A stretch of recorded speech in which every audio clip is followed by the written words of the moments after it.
This is a state highway. It goes over across Mount Hamilton to San Jose.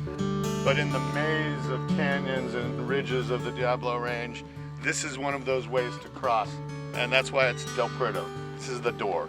This is the doorway through the Diablo Range over onto the west side.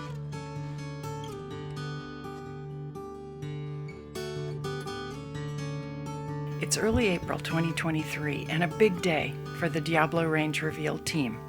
After a winter of torrential rains, we're venturing back into the footprint of the 2020 SCU fire. Starting in the Central Valley near the town of Patterson, we enter the doorway, Del Puerto Canyon, with the hope of making it all the way to San Jose. It's one of the most steep, gorgeous landscapes in the northern Diablo Range, incredibly rugged. And it's often windy and hot, but there's this 22-mile thread of blue-green at the bottom, Del Puerto Creek, and willows higher up, cottonwoods and sycamores lower down, and the birds are just drawn to the water and the trees, and it's an amazing biodiversity spot. Here at the mouth of Del Puerto Canyon, conservationists have been fighting a proposal to store water from the California aqueduct. Last year we helped stall that reservoir project. It's not dead, but we helped stall it. It would flood the lower 3 miles of this incredible canyon. It would destroy the creek down here. It would cause the road, which provides really amazing access the entire length of the creek and the canyon. It would require the road to be relocated, and it's just really to grow more almond trees. 4 scientists have come along with us to interpret the scene. Adams dubs them a Diablo Range convergence because they know about as much as anybody about this mysterious place. Having grown up in California, I was in love with eagles and raptors and falcons from day one. And back then in the 60s, if you wanted to see prairie falcons, you would come to the Del Puerto Canyon. We're going to pass through a lot of these intense rock formations, just gorgeous things where prairies used to nest. Most of them probably are no longer on the road because of the disturbance, but there's birds, right up into the hills beyond. The old falconers would talk about, oh yeah, just go to Del Puerto Canyon. There's at least 7 nests there. You can find as many prairies as you want. So really spectacular. Today, Del Puerto is a hot spot, not only for prairie falcons, but also for golden eagles. In fact, the northern Diablo Range, of which this canyon is a part, contains the densest nesting population of golden eagles in the world. Wildlife biologist Patrick Kohler says they have nests every 3 to 5 miles of this canyon. It's a pretty unique population. Elsewhere in the range of golden eagles worldwide, they mostly use cliffs for nesting substrates, but in this area they use trees, and even trees that are as small as some of these blue oaks are very important to golden eagles. And these are major predators. What is it that strikes you about golden eagles? There's nothing they don't eat. They can take out deer, they can take out other predators, they can take out coyotes, And they eat a lot of carrion too. Dead cattle in the landscape, that's food. That's real good food. Everybody knows about bald eagles, but the apex predators are golden eagles. If they were a little bit bigger, they would be eyeing us. We wonder how the eagles fared after the SCU fire. On the one hand, slopes cleared of underbrush made it easier for them to see their prey, but their stick nests are far from fire resistant. We've been monitoring golden eagles in this area before and after the fire, and of the probably roughly 20 to 30 pairs that we monitor intensely, we've now documented all of those territories are still occupied. This is a very fire-adapted system. Those eagles had to endure other challenges too. First, a withering multi-year drought, during which Bay Area cities sometimes received only half to 2/3 of their normal rainfall, followed by a winter of ferocious storms, causing floods, landslides, washed out roads, and downed trees. Rainfall on Mount Diablo, which averages 24 inches a year, rose to nearly 70 inches. We're near the end of that rainy season now. What do you hear the most? Water. That's just so incredible. It's flowing water, it's rushing. You think back 100 years, there were probably salmon going right up the creek behind us. This canyon is in constant change. It would be in constant change just based on the steepness of the landscape, but it's in constant change from the wind, from the flooding, from the droughts. It's dynamic. This is the definition of dynamic. What I particularly noticed is how open the understory is now, which has opened it up for foraging by golden eagles, by prairie falcons, by great horned owls, you name it. And it's probably also made the landscape a little more movable for even larger mammals like deer. So there's a huge ecological benefit to the fire that came through here.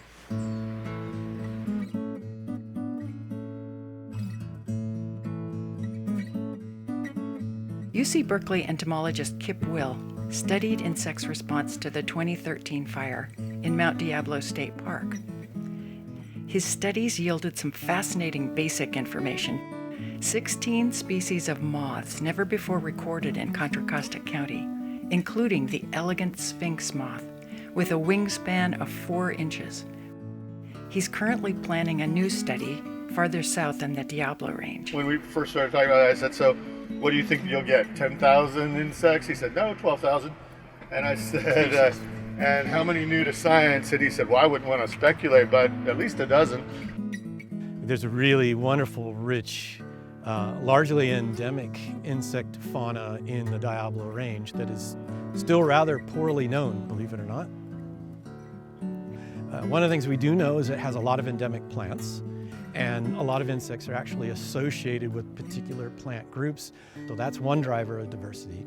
The other thing is it really is a central part of California, not so connected to other areas. So you might be able to find more insect species in the Sierras, but they also share that diversity with the Cascades and with the Great Basin, with other areas. A piece of the insect fauna that it's really truly Californian, I think the Diablo Range is going to prove to be the largest diversity of endemic insects to California. We know from the few places that are known well in the Diablo Range that they have incredibly high biodiversity. Mount Hamilton, Mount Diablo both have more than 10 or 15% of all of California's plants in 10 or 20,000 acre areas. Well, most of the Diablo Range hasn't been sampled, it hasn't been surveyed, it hasn't been explored, and we know that if we go to almost any of those places, we're going to find the same high levels of biodiversity, including new things that nobody has ever seen. Walking along the 3,000-acre San Antonio Valley Ecological Reserve, managed by the State Department of Fish and Wildlife, Adams gets excited. So when I found out there was 3,000 acres here that connected from the San Antonio Valley and the road all the way to Henry Coe State Park, that was like a gift that was being dropped down from the heavens to help with that connectivity down the whole spine of the Diablo Range. It's important to have large chunks of landscape protected or otherwise ready to be able to adapt to the changing climate. We know that species will have to move, and if we don't have those habitat areas available to them, where are they going to go? Our next stop is a 5,000-acre ranch on the backside of Mount Hamilton. Conservation biologist Joseph Belli doesn't own the property, but he's had permission to explore it since childhood. I've been coming up here since 1984, I believe. Not much has really changed. It still remains the place that was amazing the first time I came up here. This creek here, if you go down far enough, it's got foothill yellow-legged frogs, rainbow trout, western pond turtles, mountain lion, tule elk, badgers, pronghorn. The pronghorn are no longer here, but one of my most cherished memories over the years has been to see a lone pronghorn in this area where we're at right now. Lately, in the last couple of years, we occasionally get condors over here. It's a really special place, and honestly, you know, I've had to kind of divorce myself from it, telling myself that you're not going to have this forever personally, because something's going to happen someday, it's going to get sold, or so I've had to tell myself, you know, find some other places because this is going to break your heart one way or the other.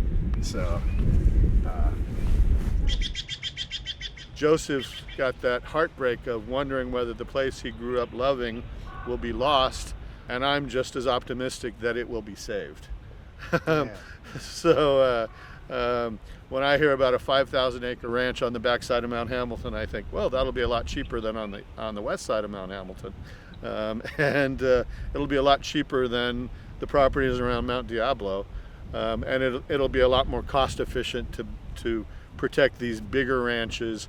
And 5,000 acres, especially for the southern Diablo Range, is small. We're looking at 15,000-acre ranches and 50,000-acre ranches and 100,000-acre ranches, where the economies of scale get even more dramatic. A single project could create a whole new park. My hope is that, by the end of my saga, I will have walked on every ranch in the Diablo Range, and at some point they'll all be threaded together down the 200-mile length of it as well, in parks or conservation easements or preservation and all kinds.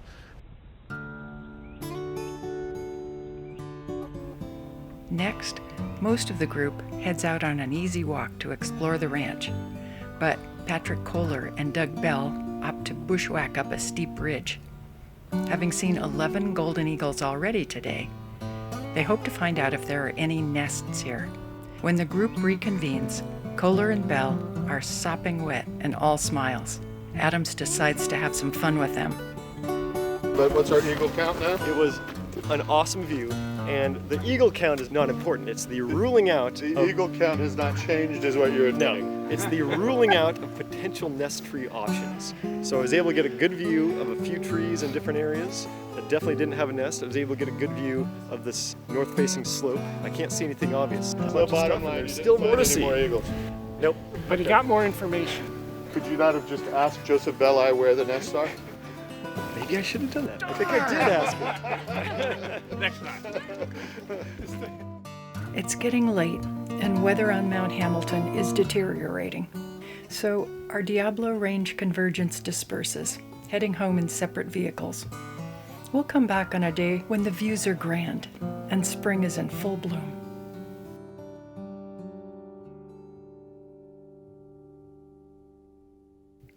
California State Route 130 winds for 60 miles through a classic slice of the Wild West, past creeks, meadows, shrublands, and woodlands, from sea level to more than 4,000 feet.